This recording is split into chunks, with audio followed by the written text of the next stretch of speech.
আমি আজকে যেখানে রয়েছি সেটা হাইওয়ে, মানে সেটা যমুনা এক্সপ্রেসওয়ের মতন মসৃণ রাস্তা।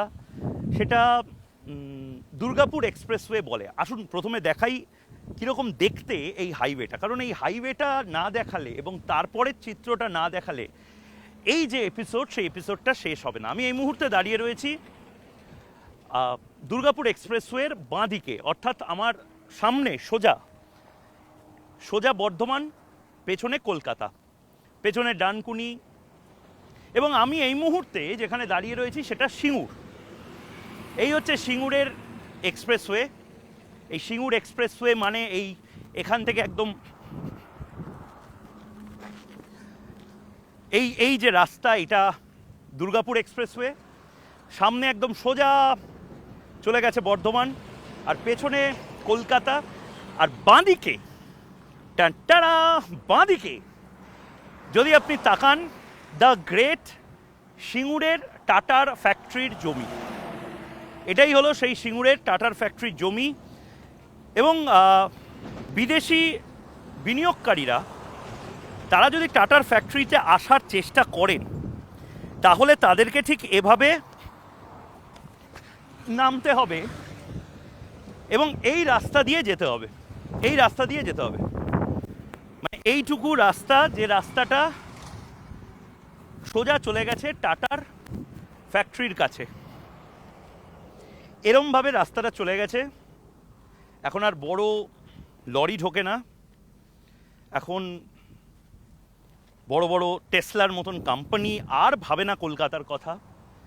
এবং এই গোটা যে গ্রামটা, সেটা শহর হওয়ার কথা ছিল। আমার দলা পাকি আসছে গলার কাছে, আমার চাপ চাপ লাগছে এটা ভাবতে যে আমরা আসলে কি পাচ্ছিলাম আর কি হারালাম। এটা আসলে সিঙ্গুরে দাঁড়িয়ে বা কলকাতায় বসে আপনাকে ব্যাখ্যা করা যাবে না। এই এপিসোডটা যারা নয়ডাতে বসে দেখছেন, যারা পুনেতে বসে দেখছেন, যারা গ্রেটার নয়ডাতে বসে দেখছেন, যারা ব্যাঙ্গালোরে বসে দেখছেন, এমনকি যারা ভাইজ্যাক বা ভেলোরে বসে, পুদুচেরিতে বসে দেখছেন, তারা বুঝতে পারবেন যে একটা সময়ের নয়ডা, একটা সময়ের বিস্তৃত চাষা জমি ব্যাঙ্গালোরের যেরকম ছিল, এটাও আসলে ঠিক সেরকমই ছিল। এবং এই যে এই এই এই পাঁচিলগুলো, এই পাঁচিলগুলো, এটা একটা সময় টাটা ফ্যাক্টরির পাঁচিল ছিল। সব শেষ, পাঁচিলটা রয়েছে ভাঙা অবস্থায়। হাজার হাজার মানুষের স্বপ্ন নষ্ট হয়ে গেছে, মাটি জেকে সেই পড়ে রয়েছে। এবং আমরা এপাং ওপাং ঝপাং, আমরা সবাই ড্যাং ড্যাং, কোলা ব্যাঙের আছে ঠ্যাং, এ সমস্ত কিছু বলে শ্রাদ্ধ করছি। শিল্পের শ্রাদ্ধ বাড়িতে এসেছি। ঠিক এখান থেকে শিল্পের শ্রাদ্ধ বাড়ি যেতে সময় লাগবে 2 মিনিট। ঠিক এখান থেকে শিল্পের শ্রাদ্ধ বাড়িতে পশ্চিমবঙ্গ সরকার আজও যে মৃতদেহকে জীবন্ত করে তুলতে পারল না, তার সময়সীমা কতদিনের আর জানার কোনো উপায় নেই। সেই শ্রাদ্ধ বাড়িতে আজকে আমি রয়েছি। চলুন।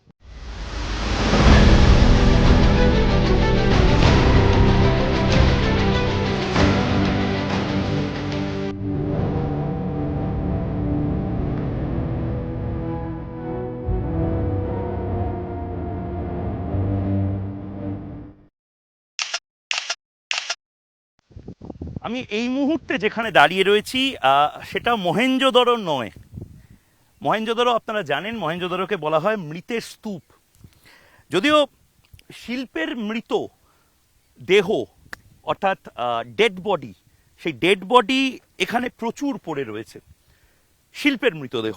এবং এই শিল্পের মৃতদেহে এই মুহূর্তে আমি যেভাবে হাঁটছি, আমার খারাপ লাগছে। এখানে অ্যাকচুয়ালি সিমেন্টিং করার কথা ছিল, সিমেন্ট হয়েও ছিল।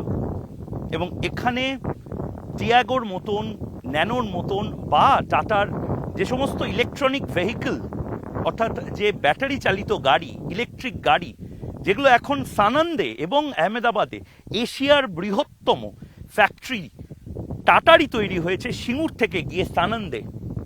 সেটা এখানে হওয়ার কথা ছিল।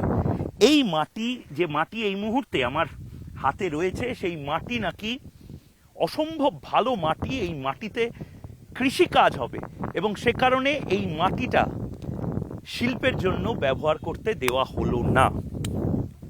এই মুহূর্তে ভোটের মরশুমে নেতা আসবে, নেতা যাবে, কিন্তু সিঙ্গুরের এই মুহূর্তের কি অবস্থা এটা দেখুন। এটা সিঙ্গুরের আপনার মনে হতে পারে একটা অত্যন্ত খারাপ বাজে জমি, কিন্তু আসলে এই জমিটাই টাটার সেই প্রস্তাবিত কারখানার জমি ছিল। বাংলা টেলিভিশনে যারা প্রথমবার দেখছেন তাদেরকে আমি একবার দেখিয়ে নিতে চাই, এটা সিঙ্গুর, এবং এই সিঙ্গুরের দূরে আমি একবার ক্যামেরা পার্সনকে বলবো দেখানোর জন্য, দূরে যে হাইওয়েটা দেখছেন এটা দুর্গাপুর এক্সপ্রেসওয়ে। এই দুর্গাপুর এক্সপ্রেসওয়েতে মমতা বন্দ্যোপাধ্যায় লাগাতার অনশন করেছিলেন, 28 দিন মমতা বন্দ্যোপাধ্যায় অনশন করেছিলেন, এবং আপনারা দেখতে পাচ্ছেন হাঁটতেও আমি পাচ্ছি না, এমনই অবস্থা এখানে। এই দুর্গাপুর এক্সপ্রেসওয়ে ঠিক পাশে, ওইখান থেকে একেবারে দিগন্ত বিস্তৃত যে জায়গা, সেই জায়গা একরের পর একর জমি। সেই জমিটা আসলে টাটাকে দেওয়ার কথা ছিল। 40 একর জমি, 40 একর, 40 একর জমি। সেই জমিতে এই মুহূর্তে কোনো ধরনের কোনো চাষাবাদ হয় না।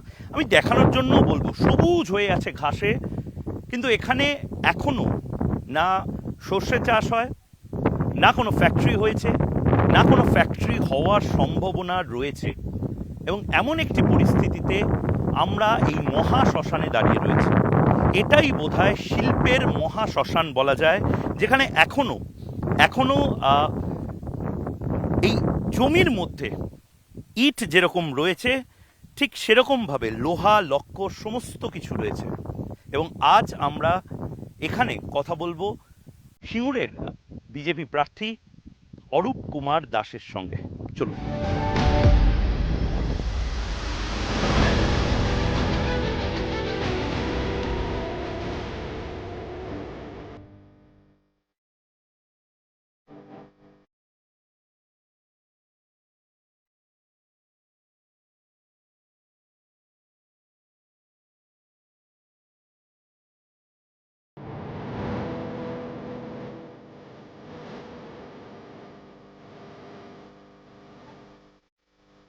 আসলে এই মুহূর্তে যিনি রয়েছেন তিনি চিকিৎসক, তিনি এমবিবিএস ডাক্তার, তিনি আরজিকর থেকে পাশ করেছেন, মানে আরজিকরের প্রাক্তনী। কিন্তু আরজিকর নিয়ে এখানে কথা বলার বোধহয় জায়গা নয়, যদিও আরজিকর কথার মধ্যে চলে আসবে। এখানে আসলে প্রেসক্রিপশন নিয়ে কথা বলতে হবে। এখানে আসলে একটি রোগ, যে রোগের ডায়াগনোসিস অনেক দিন হয়েছে, তার টেস্ট রিপোর্টও আমাদের কাছে আছে, কিন্তু রোগটা সারছে না। আমাদের সাথে এই মুহূর্তে ডাক্তারবাবু রয়েছেন, সিঙ্গুরের বিজেপি প্রার্থী অরূপ কুমার দাস। ডাক্তারবাবু, রোগটা জানা, বডি এখানে পড়ে রয়েছে অ্যানাটমি টেবিলে, কিন্তু কোনোভাবে সারছে না রোগটা। এই যে রক্ত, এই যে এত হতাশা, এত মানুষের চলে যাওয়া, ফিরিয়ে আনতে পারবেন এখানে? প্রথম হচ্ছে, কোনো রোগী যদি কোনো ডাক্তারের কাছে আসে, আমরা তাকে ডায়াগনোসিস করি, তারপর ট্রিটমেন্ট করি, এবং এটা করতে গেলে তার নলেজ থাকতে হবে। আমরা যেমন ডাক্তারি পড়ার ক্ষেত্রে, আমি একজন অর্থোপেডিক সার্জন, আমি আরজিকর থেকে এমবিবিএস করেছি। পরে আপনি হাড়ের ডাক্তার? হ্যাঁ, আমি আপনার তো মানে শিল্পের কোমরটাই তো ভেঙে দিয়েছে যে জায়গায়, সেখান থেকে এখন হাড়ের ডাক্তারকে দাঁড় করাচ্ছে বিজেপি। সেই জন্যই তো চিকিৎসা করার জন্য, সিঙ্গুর তথা পশ্চিমবাংলার মানুষের সিদ্ধারা সোজা করার জন্যই, শিল্পকে সোজা করার জন্যই, মানুষকে ন্যায় দেওয়ার জন্যই আমাকে বিজেপি এখানে মনোনীত করেছে, এটাই আমার ধারণা। আচ্ছা, আপনার সম্বন্ধে যদি একটু বলেন, আপনি কি সিঙ্গুরের ছেলে? আমার জন্ম সিঙ্গুর হসপিটালে। সিঙ্গুর হাসপাতালে? এর উল্টো দিকে সিঙ্গের বাড়ি বলে একটি গ্রাম আছে, সেখানে আমার মামার বাড়ি। আচ্ছা। আমার গ্রামের বাড়ি এখান থেকে 15 কিলোমিটার দূরে ধন্টিকারি বলে একটি গ্রামে। আমি 95-এ আরজি করে এমবিবিএস পড়তে যাই। তারপর পাশ করার পর ওখানে ডিপ্লোমা ইন অর্থোপেডিক সার্জারি করি। করার পর স্থায়ীভাবে 2005 সাল থেকে আমি সিঙ্গুরে বসবাস করছি, এবং প্র্যাকটিসের মূল ক্ষেত্র হিসেবে সিঙ্গুরকে বেছে নিয়ে সিঙ্গুরেই থেকে গেছি। আমি যখন সিঙ্গুরে প্র্যাকটিস করতে আসি, অদ্ভুতভাবে জানবেন, আমি তখন কলকাতায় প্র্যাকটিস করতাম, নর্থ কলকাতা থেকে মেনলি। তখন এই শ্রীরামপুরের পরে কোনো অর্থোপেডিক সার্জন ছিল না। ইয়েস, শ্রীরামপুরের পরে এদিকে কোনো অর্থোপেডিক সার্জন ছিল না। আসতেন, প্র্যাকটিস করতেন, চলে যেতেন, কিন্তু রেসিডেন্সিয়াল কেউ থাকেনি।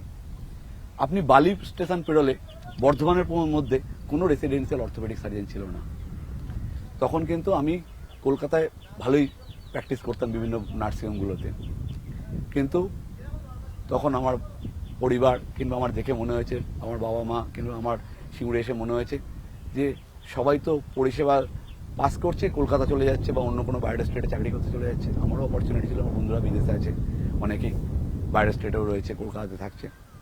আমি কিন্তু সেই দিন থেকে সিঙ্গুরি থেকে গেছি, কারণ জায়গাটা আমার যেহেতু মাটির টান আছে। আমি নিম্ন মধ্যবিত্ত বাড়ির সন্তান, কৃষক পরিবারের সন্তান। মাটির টানটা একটা আলাদা টান।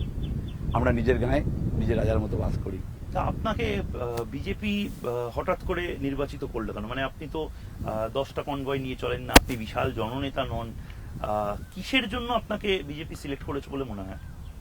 দেখুন, আমি এর আগে একটা বিশেষ সামাজিক সংগঠনের দায়িত্ব ছিলাম। সঙ্গে মানে আপনি সঙ্গে ছিলেন, এখনো সঙ্গের সাথে আছেন? আমি সঙ্গে স্বয়ংসেবক বর্তমানে। Doctor, MBBS, orthopaedic doctor, RSS, এগুলো কি মেলে? দেখুন, মানুষের ডাক্তার হলেও প্রত্যেকের একটা মানসিকতা থাকে, সেবা। আমি সমস্ত জিনিসটাকে সেবা এবং ভালোবাসার মধ্য দিয়ে দেখতে চাই। যদি সেবা আর ভিশন না থাকে না, তাহলে সমাজে কিছু করতে পারবেন না। ভারতবর্ষের এমন একটা দেশ যেখানে ভারতবর্ষের ইতিহাস বলে ভোগীদের মনে রাখে না, ত্যাগীদের মনে রাখে। একটা টাকাও ইনকাম করেনি আমাদের রামকৃষ্ণদেব, আমাদের জেলার মাটির লোক। স্বামী বিবেকানন্দ 1 টাকা ইনকাম করেছে? 1 টাকা ইনকাম করেছে আপনি বলতে পারবেন? কিন্তু আপনি প্রত্যেকটা বাঙালি হিন্দু পরিবারে যাবেন, বাড়িতে ঢুকলে দেখতে পাবেন ওই ওনার মূর্তি। পাবেন না? পাবেন না। ঠিক, এটাই ভারতবর্ষের সংস্কৃতি। ভারতবর্ষ কোনোদিন ভোগীদের মনে রাখে না, ত্যাগীদের মনে রাখে। আপনি কি ভোগী না ত্যাগী? দেখুন, আমি রক্ত মাংসে গড়া একজন মানুষ। আমি কিন্তু সমস্ত কাজের মধ্য দিয়েও একটা সময় সেবার জন্য ব্যবহার করি এবং সেবার মাধ্যমেই মানুষের কাছে পৌঁছাবার চেষ্টা করি। সেবা মানসিকতা না থাকলে সমাজ বাঁচবে না। সমাজ বাঁচাতে হবে। সমাজের রাজনৈতিক পরিবর্তনটা হয়তো করার জন্য এসেছি আমরা, কিন্তু সামাজিক পরিবর্তনটা আমার মূল লক্ষ্য। আচ্ছা, এই যে এই সিঙ্গুরে এখানে যেখানে আমরা দাঁড়িয়ে রয়েছি, এটা টাটার জমিটা, এটা আপনার মনে আছে কি হয়েছিল সেই সময়? আমি 2005 সাল থেকে সিঙ্গুরে এসে প্র্যাকটিস শুরু করি এবং ওখানে থাকতে শুরু করি। 2006 সালে টাটা জন্যে বামপন্থ গভর্নমেন্ট জমি অধিগ্রহণ করলো 997 একর। তখন শুরু হলো জমি আন্দোলন। কৃষিরাজ রক্ষা কমিটির নামে আন্দোলন শুরু করলেন। দেখুন, কোনো জায়গায় যদি কোনো জমি অধিগ্রহণ বা কোনো কিছু হয়, তখন সাধারণ মানুষের সঙ্গে, ওখানকার চাষিদের সঙ্গে একটা আলোচনা করার দরকার ছিল। কিন্তু ক্ষমতার অনেক বিধায়ক ক্ষমতার দর্পে বামপন্থী গভর্নমেন্ট তখন জমিটা অধিগ্রহণ। আমি শুনেছি এখানকার হুগলির সিপিএম এর অনেক নেতাই নাকি বুদ্ধবাবুকে সেই সময় পেছন থেকে বিশ্বাসঘাতকতা করে দিয়েছিলেন। বুদ্ধবাবু এবং নিরুপম সেন নাকি এমন ভাবে জমিটা নিয়েছিলেন এবং সেই সময় মানে মানুষের একটা অদ্ভুত ভাবে দুভাগে ভাগ হয়ে গেছিল। কিন্তু চাকরিটা দরকার ছিল, শিল্পটা দরকার ছিল। দেখুন, বুদ্ধবাবু শিল্প করতে চেয়েছিলেন, তার পদ্ধতিগতভাবে গলদ ছিল আমার মনে হয়েছে ব্যক্তিগতভাবে, বা তখনকার মানুষের সঙ্গে কথা বলে যেটা মনে হয়েছে। দেখুন, আমি একটা কৃষক পরিবারের সন্তান। আমার বাবা একটা কথা বলতেন, বাবা আর যাই হোক জমিটা রক্ষা করিস। জমিটা কিন্তু তুই হয়তো ডাক্তার হয়ে চলে যাবি, কিন্তু জমিটা বিক্রি করে দিস না। জমিটা যেন চাষ হয় বাবা। এটা একটা সেন্টিমেন্ট। অবশ্য বৃহত্তর প্রয়োজনে, সমাজের স্বার্থে যদি কাজে লাগে তখন তো ব্যবহার করা যেতে পারে, সেটা বোঝানো যায়। না করে অধিগ্রহণ করলো, সেই সুযোগটাকে নিল বর্তমানে যে গত সরকার, তৃণমূল সরকার, তখন তারা বিরোধী আসনে ছিল। তারা এটা রাজনৈতিকভাবে ব্যবহার করলো। তারা শিল্পটাকে এখান থেকে দূর করে দিল, পাঠিয়ে দিলেন তৎকালীন মুখ্যমন্ত্রী সম্মানীয় মোদিজির রাজ্য গুজরাটে। 1 টাকায় মানে 1 টাকায়, জানেন 1 টাকায় জমি টেলিফোন দিয়েছেন। করেছিলেন যে আমার এখনো গল্পটা মনে আছে, রতন টাটা সেই সময় হতোদ্যম হয়ে বসে রয়েছেন, যে প্রেস কনফারেন্স অলরেডি করে নিয়েছেন, নরেন্দ্র মোদীও দেখেছেন যে প্রেস কনফারেন্সে তিনি বলছেন যে আমি তো বলেছিলাম মাথায় বন্দুক ঠেকালেও আমি এখান থেকে যাব না, কিন্তু মমতা বন্দ্যোপাধ্যায় তো ট্রিগারটাই চিপে দিলেন এবং তারপর বললেন যে আমি এখান থেকে যেতে চাইনি, আমি যেতে বাধ্য হচ্ছি। তারপরে নাকি নরেন্দ্র মোদী রতন টাটাকে টেলিফোন করেন এবং বলেন যে কত তাড়াতাড়ি আপনি গুজরাটে আসতে পারবেন, আমি চার্টার্ড ফ্লাইট যে আপনার আছে তার ল্যান্ডিং এর পারমিশনও করিয়ে দিচ্ছি, ইমিডিয়েটলি আপনি আসুন। 1 টাকাতে জমি শুধু নয়, ইলেকট্রিসিটি, রাস্তা, জল সব মিলিয়ে 1 টাকায় তিনি বলেছিলেন আপনি এস্টাবলিশ করুন সেই জমি।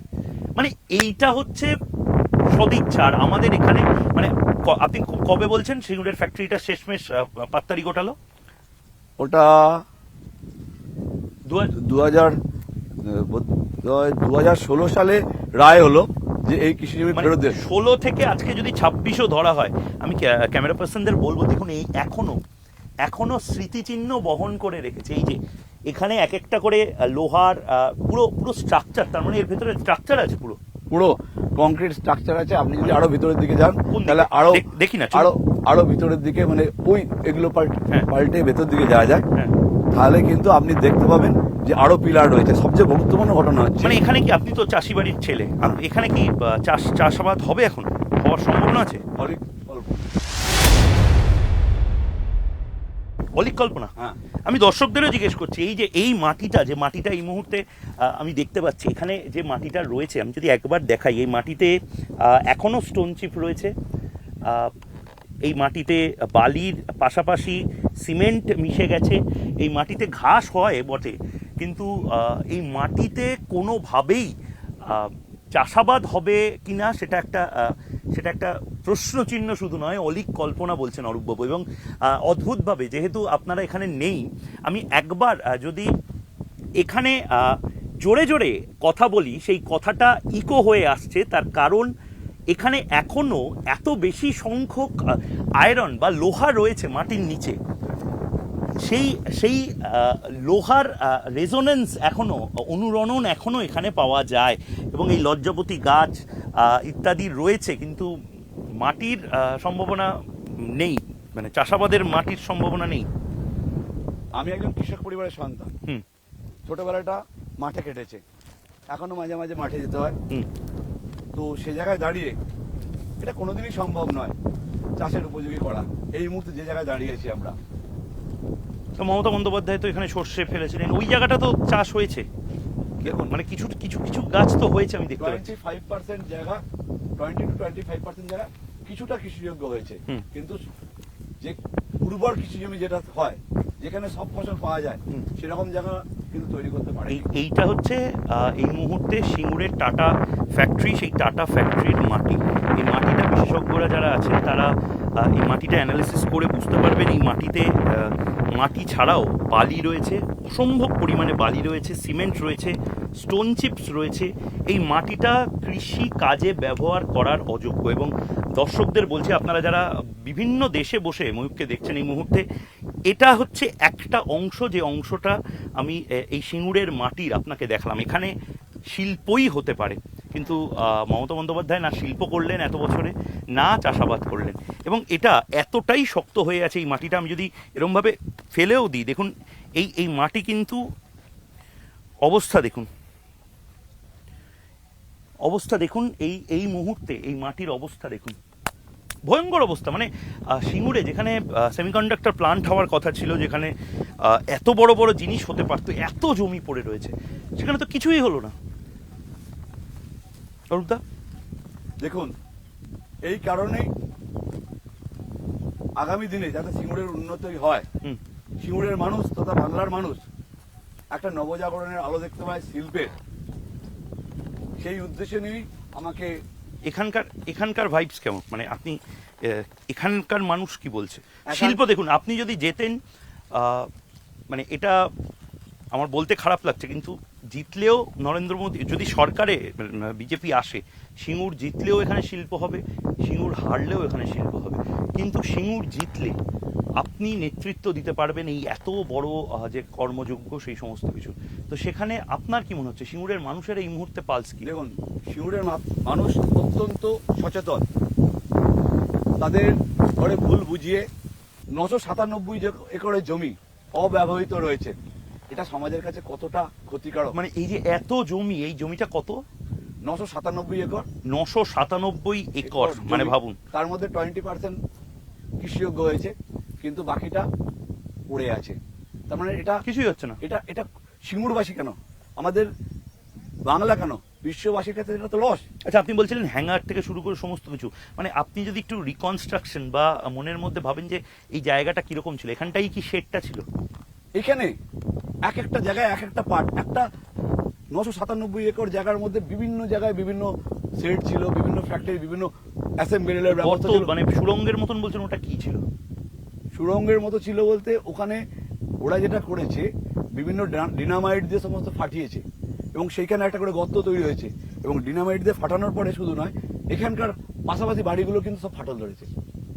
জমি তৈরি করার নামে টেন্ডার এসছে, বোম ফাটানো হয়েছে, ডিনামাইট ফাটানো হয়েছে, কিন্তু আলটিমেটলি জমি তো কি অবস্থা আজকের দিনে দাঁড়িয়ে আপনি দেখছেন। আচ্ছা, ওই দিকটাও মানে এগুলো সব হচ্ছে সিঙ্গুরের জমি তার মানে? হ্যাঁ। আমি দর্শককে বলবো একবার, মানে ভাবুন, যেখানে গ্রেটার নয়ডা, পুনে বা এখন যে হালফিলের আসামে আমি দেখে এলাম সেমিকন্ডাক্টর প্লান্ট যেটা হচ্ছে, সেরকমও অবস্থা এই মুহূর্তে নেই। আমি সিঙ্গুরে দেখুন রাস্তাটা কি অবস্থার মধ্যে দিয়ে, এটা হচ্ছে টাটার সেই প্লান্টের জমি, এবং এখানে অবস্থা ভাবুন, এখান দিয়ে যেতে হচ্ছে। এর পরেও মানুষজন বলবে মমতা বন্দ্যোপাধ্যায় খুব ভালো কাজ করেছেন। অবশ্যই ভালো হয়তো কাজ করেছেন, কিন্তু কি কাজ করেছেন সেটা দেখার। আমরা এখন যেখানে দাঁড়িয়ে রয়েছি সেখানে একটা সময় সিংহবাহুর সাম্রাজ্য ছিল অরূপদা, এবং এই সিংহবাহু যেখানকার আপনারা মানুষ, এই সিংহবাহুর যে পুত্র, সে কিন্তু সিংহল প্রদেশ অর্থাৎ শ্রীলঙ্কা, উৎকল অর্থাৎ ওড়িশা, এই সমস্ত জায়গাতে নিজের আধিপত্য বিস্তার করবে। এই ছিল সিঙ্গুর, এবং এই সিঙ্গুরে আজকে যে অবস্থা, শিল্প নেই ঠিক আছে, কিন্তু কৃষিও থাকতে পারতো। সিঙ্গুরে কৃষির কি অবস্থা এই মুহূর্তে? কৃষির যদি অবস্থান দেখেন, এই জমিটা তো অপব্যবহার হচ্ছে, ব্যবহার হচ্ছে না। প্রায় 900 একর, 997 একর। 997 একর। আজকের দিনে কৃষি নিয়ে এই যে তৃণমূল সরকার, তাদেরও কিন্তু কৃষকদের প্রতি কোনো দয়া মায়া মমতা নেই। এই সিঙ্গুরে কিন্তু আলু চাষ খুব আলু বেশি। চাষ প্রচুর হয়। কিন্তু আলু চাষে আমি শুনছি নাকি আলু চাষিরা সব আলু ফেলে দেয় রাস্তায়, এটা কি ঠিক? এবছর একটা 50 কিলো বস্তার আলুর দাম 100 থেকে 120 টাকা। একটা কৃষক সেই আলু বিক্রি করে 10,000 টাকা মতো 12,000 টাকা। 50 কিলোর দাম হচ্ছে 100 টাকা। 100 টাকা, 2 টাকা কিলো হচ্ছে। তা আমরা তো কলকাতার বাজারে 20 টাকায় আলু কিনি, 18 টাকায় আলু কিনি, 7 টাকা 8 টাকা, তো মানে তার নিচে তো নামেই না। আপনারা এটাই বুঝতে পারছেন তো যে কৃষকরা কিভাবে বঞ্চিত হচ্ছে, সেটা তো সাধারণ মানুষ বুঝতে পারছে না, আপনারাও বুঝতে পারছেন না। আপনারা ভাবছেন কৃষকরা হয়তো এই টাকাটা পাচ্ছে, কৃষকরা পাচ্ছে না, মাঝখানের লোকজনরা এটাই পাচ্ছে। আজকের দিনে দাঁড়িয়ে একটা কৃষকের 1 বিঘে জমিতে আলু চাষ করতে গেলে খরচ হচ্ছে 35 থেকে 40,000 টাকা। সেই জায়গায় বিক্রয় মূল্য হচ্ছে 12 থেকে 13,000 টাকা ম্যাক্সিমাম। এত পরিমাণ ঋণ মানুষ বহন করতে পারছে না, জমি বন্ধক দিচ্ছে, গয়নাগাড়ি বন্ধক দিচ্ছে, জমি বিক্রি করছে। সবচেয়ে বড় কথা হচ্ছে, এটার কিন্তু বিকল্প ব্যবস্থা ছিল সাধারণ মানুষকে কিন্তু কৃষকদের বাঁচাবার। সেটা হচ্ছে কৃষিতে সেন্ট্রাল গভর্নমেন্ট বিভিন্ন ভর্তুকি দেয়, অবিজেপি শাসিত রাজ্য কর্ণাটক পাচ্ছে, অন্যান্য রাজ্যও পাচ্ছে। এগুলো আপনি সিঙ্গুরের মানুষকে বোঝাতে পারছেন? সিঙ্গুরের মানুষে আমরা যাচ্ছি, বলছি, সময় লাগছে, কিন্তু মানুষ বুঝছে, কৃষকরা বুঝতে পারছে। আপনি একটা অদ্ভুত জিনিস দেখুন না, আমি ডাক্তার, সেন্ট্রাল গভর্নমেন্টের একটা স্বাস্থ্য প্রকল্প রয়েছে আয়ুষ্মান ভারত, উনি এখানে সেটা কার্যকরী হবে না, এখানে অন্য জিনিস কার্যকরী হবে। আয়ুষ্মান ভারতের যে সুফল, সেটা কিন্তু পশ্চিমবঙ্গবাসীকে, সাধারণ মানুষকে বঞ্চিত করা হচ্ছে। ঠিক সেই রকমই যদি কৃষকদের এই ভর্তুকিটা সেন্ট্রাল গভর্নমেন্ট দিত, তাহলে তো সাধারণ মানুষ বাঁচত। কিন্তু কৃষকদের প্রতি মায়া, মমতা, স্নেহ বা কোনো সমবেততা ওনাদের মধ্যে নেই। আচ্ছা, এই যে বিশাল যে বয়স্ক গাছটার সামনে আমরা দাঁড়িয়ে রয়েছি এই মুহূর্তে, বিশাল এই গাছটাও তো নিশ্চয়ই সিঙ্গুরের, মানে সিংহভূমের যে ইতিহাস, সেই ইতিহাস সম্বন্ধে অবগত। এখানে সরু রাস্তা দিয়ে আমি লোকজনও যাতায়াত করছে। এই গোটাটা টাটার ফ্যাক্টরির জন্য নেওয়া হয়েছিল? পুরো গোটাটাই টাটার ফ্যাক্টরির জন্য নেওয়া হয়েছিল। এর মধ্যে কয়েকটা মন্দিরও ছিল। এখানে রয়েছে সিঙ্গেরভেড়ির মহাপ্রভু মন্দির বলে একটা মন্দির আছে, কিছুক্ষণ গেলেই দেখতে পাবেন মহাপ্রভু। কোন দিকে? এইদিকে? ওটা হচ্ছে মেন রাস্তা থেকে গিয়ে বাঁ দিকে। ওটা হচ্ছে মহাপ্রভু মন্দির, সিঙ্গেরভেড়ি গ্রামের মন্দির। প্রত্যেকটা সাধারণ গ্রামের লোক পূজা অর্চনা করে রেগুলারলি, নাম সংকীর্তন করতো এখনো। আর এখানে মা মনসারও তো মন্দির, মা মনসারও মন্দির আছে। মা মনসার মন্দির রয়েছে। এটাই বাংলা সংস্কৃতি। বাংলায় গ্রামে ঘরে প্রতিটা পাড়াতে মন্দির থাকবে, এটাই তো বাংলা সংস্কৃতি। বর্তমান দিনে যারা রয়েছে মানে মন্দির বা মসজিদের রাজনীতিটা ফ্যাক্টর নয়, না, ফ্যাক্টরটা হচ্ছে শিল্পটা বা চাকরিটা কতটা আমাদের ছেলেমেয়েগুলো পাচ্ছে, সেটা সিঙ্গুরের ছেলেমেয়ে পাচ্ছে না। মানে আমি দর্শককে একটা জিনিস বলবো, দেখুন এখানে যে পরিবেশ পরিস্থিতি, মানে দেখুন এঁচোড় হয়ে আছে, এটা কাঁঠাল গাছ, সেখানে এত এঁচোড় হয়েছে, আম আমি দেখতে পাচ্ছি চারপাশে ঝুমঝুম করছে আম। মানে এটা আসলে একেবারে নয়ডা বা গ্রেটার নয়ডা বা আজকের যে গাজিয়াবাদ, যেখানে বিশাল বড় বড় কোম্পানি আসছে অরূপদা, সেরকমই হওয়ার কথা ছিল, কিন্তু পাশে আর ফ্যাক্টরিটা হলো না। তার মানে আপনি ঠিকই বলেছেন। কয়েক বছর আগে যখন নয়ডা ছিল, সন্ধ্যে 5টা বিকাল 5টার পর সাধারণ মানুষ বেরোতে পারত না। আজকে দেখুন সেই নয়ডা কি হয়েছে, একটা আইটি সেক্টর তৈরি হয়েছে। গুগলের মতো কোম্পানি ভারতের তার হেড অফিস বানানোর পরিকল্পনা করছে। রাতে, দিন নয়, রাতের বেলাও মেয়েরা, ছেলেদের কথা বাদ দিন, মেয়েরাও কিন্তু নিরাপদে ঘুরে বেড়াচ্ছে। এটাই তো চাই আমরা। সিঙ্গুরের মাটিতে এমন কোনো শিল্প হবে যেখানে ছেলে মেয়েরা কাজ করবে, বাড়ির ছেলেটা বাড়িতে থাকবে, বৃদ্ধ বাবা মা বয়সকালে তার পুত্রকে সাহারা হিসেবে পাবে, বাচ্চাটা ঘুম থেকে উঠে বাবাকে দেখতে পাবে, রাত্রে শোবার সময় বাবাকে দেখতে হবে। এটাই তো আমাদের মধ্যবিত্ত বাঙালির সংস্কৃতি। এই সংস্কৃতিকে বাঁচাতে গেলে কৃষি যেমন রয়েছে, এই এত বড় জায়গা, অব্যবহৃত জায়গাতে শিল্প করতেই হবে, শিল্প করতেই হবে, এবং আমরা করবই। এটা সিঙ্গুরের মানুষকে বোঝাতে পারছেন আপনারা? অবশ্যই সিঙ্গুরের মানুষ বুঝতে পারছে, এবং তারা বারবার বলছে, ডাক্তারবাবু আমাদের চাই কাজ, আমাদের চাই শিল্প। আপনার বিরোধী যারা রয়েছে, মানে যে বিরোধী আপনার দাঁড়িয়েছে, সে কি বোঝাচ্ছে এটা নিয়ে? কারণ সে তো 16 বছর দেখেছে দিব্যি শিল্প ছাড়াই সে জিতে এসছে। দেখুন, তখন কোনো মানুষ বোঝাতে পারেনি। আমাকে বোঝানোর জন্যই তো আমাদের নরেন্দ্র মোদীজি, অমিত শাহজি আমাকে এখানে দাঁড় করাইছেন যে সাধারণ মানুষকে বোঝাতে হবে যে শিল্প হবে, শিল্প নগরী হবে, কাজ পাবে। শুধু সিঙ্গুর কেন, সিঙ্গুরের পাড়াপাড়ির লোকজন কাজ পাবে।